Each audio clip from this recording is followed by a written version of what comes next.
You're listening to an Airwave Media Podcast. Feel like who art ed? We'll try to spice it. Who art ed? Mr. Wood art ed me. Good. Either way, it's ambiguous. It works on so many levels. I know. That's off to a great start. Welcome to Who Arted Weekly Art History for All Ages. I'm your host, Kyle Wood, and today we're looking at Joseph Ducreux. Joseph Ducreux was a French painter born in 1735. His father was a painter, and Joseph began learning the craft from an early age. In the mid-1750s, Ducreux decided to move to Paris, the artistic capital of at least the Western world. He wanted to be a part of the Royal Academy of Painting and Sculpture. The art business was very rigid and hierarchical. Prestigious institutions like the Royal Academy were the tastemakers and gatekeepers, determining who got the best commissions and opportunities for career advancement. You needed to be part of the Academy to show your work in the Paris Salon, so gaining a foothold in this highly competitive environment required a lot of serious technical skill and some influential connections. While he was in Paris, Ducreux trained under Jean-Baptiste Greuze, an artist who was really well known for his dramatic genre scenes and narrative paintings. Greuze was a major influence on Ducreux's understanding of human facial expressions and emotional storytelling. At the same time, Ducreux formed a close working relationship with the artist Maurice Quentin de la Tour, a great pastel portraitist who taught him how to capture the delicate textures of skin and fabric using dry chalk pastels. Ducreux made a name for himself as a talented portraitist, especially in pastels and miniature painting. Many of his contemporaries relied on flattering, idealized formulas, but Ducreux was really good at capturing exact likenesses. And his observational drawing skills caught the attention in the highest levels of the French court. In 1769, Ducreux received a career-defining, really life-changing commission. He was dispatched to Vienna by the French foreign minister with a sort of sensitive diplomatic mission.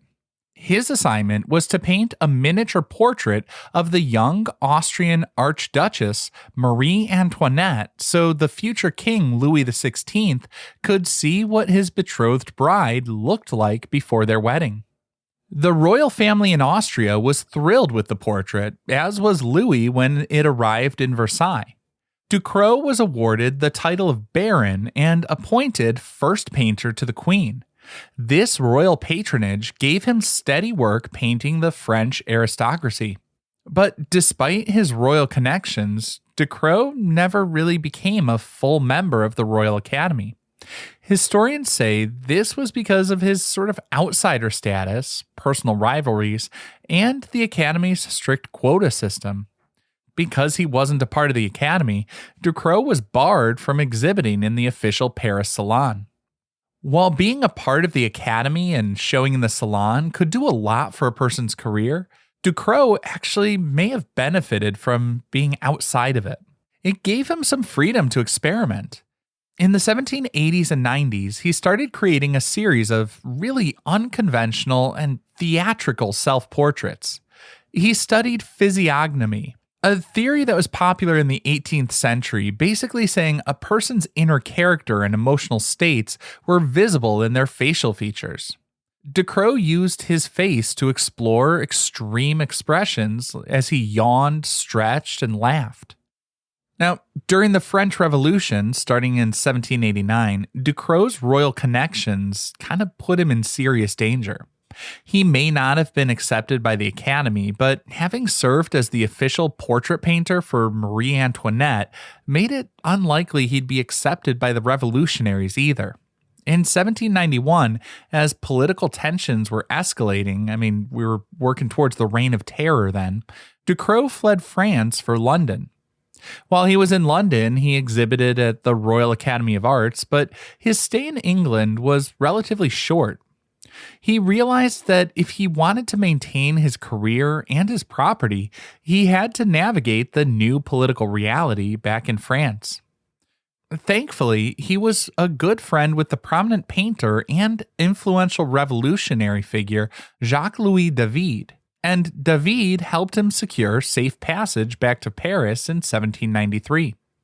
With the old academy abolished by the revolutionary government, the Paris Salon was open to all artists regardless of academic membership. Ducreux took advantage of this new freedom, exhibiting his expressive portraits and self-portraits to the broader public throughout the 1790s. And he adapted to the changing times. He continued to work as a portraitist and hosted lively artistic salons in his own home. Ducreux remained an active and inventive artist right up until he passed away in 1802. While he was traveling along the road from Paris to St. Denis, Joseph Ducreux passed away suddenly at the age of just 67, but he left behind an amazing collection of portraits that challenged the rigid formality of 18th century portraiture and made for some delightful 21st century memes. Now, let's take a look at one of these quirky paintings, a portrait of the artist in the guise of a mocker. It's oil on canvas, around 3 feet by just over 2 feet, like 28 inches. It was painted in 1793 during the height of the French Revolution. Ducreux painted himself pointing and looking right out at the viewer. He's wearing a frilly white shirt, brown coat, and black hat. We see a cane in his left hand in the foreground, and the background is just an undefined wash of like a dark gray or black with a subtle hint of a warmer brown near the center. What immediately commands your attention is the pose. Instead of standing in a formal, dignified, stiff profile we might expect from a man in a powdered wig, Ducreux twists his body toward the viewer. He leans forward, smirking and laughing. He raises his hand, pointing an index finger right out of the picture plane straight at the viewer. Now, to understand why this picture is so revolutionary, you have to look at the conventions of 18th century portraiture.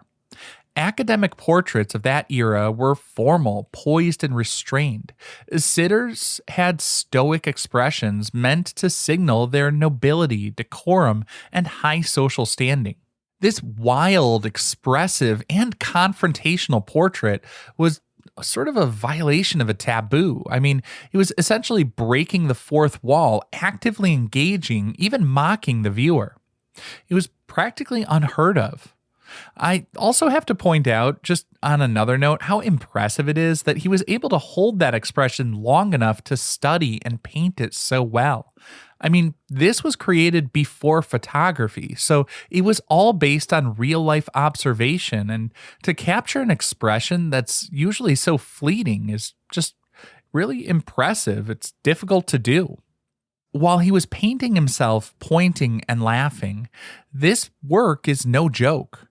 By portraying himself as a, quote, mocker, Ducreux was directly applying his studies of physiognomy.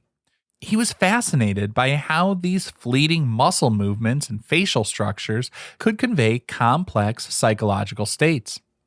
In this piece, the raised eyebrow, slight sneer of the upper lip, and the direct pointing finger capture an instantaneous, active moment, almost like a candid snapshot or a caricature, but with fine art detail.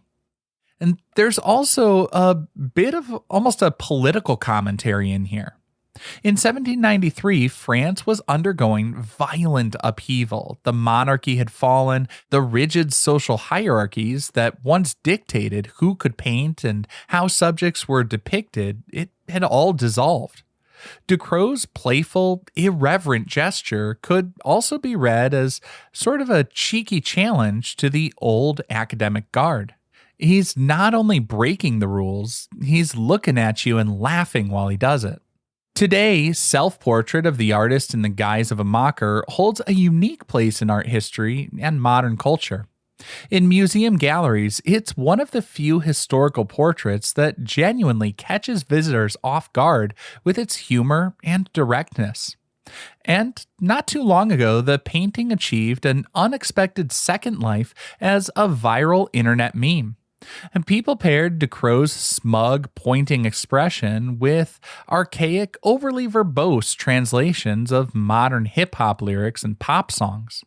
And oddly enough, the meme actually kind of aligns nicely with Ducreux's original intent. An artist using a bit of wit and theatricality to make a lasting connection with the audience. This concludes this week's episode of Who Arted, part of the Airwave Media Podcast Network. If you found this tolerable, please leave a rating or review on your favorite podcast app. You can find images of the work being discussed this week and every week on social media at Who Arted Podcast on Twitter, Instagram, and TikTok, and of course on the website whoartedpodcast.com. Podcast done.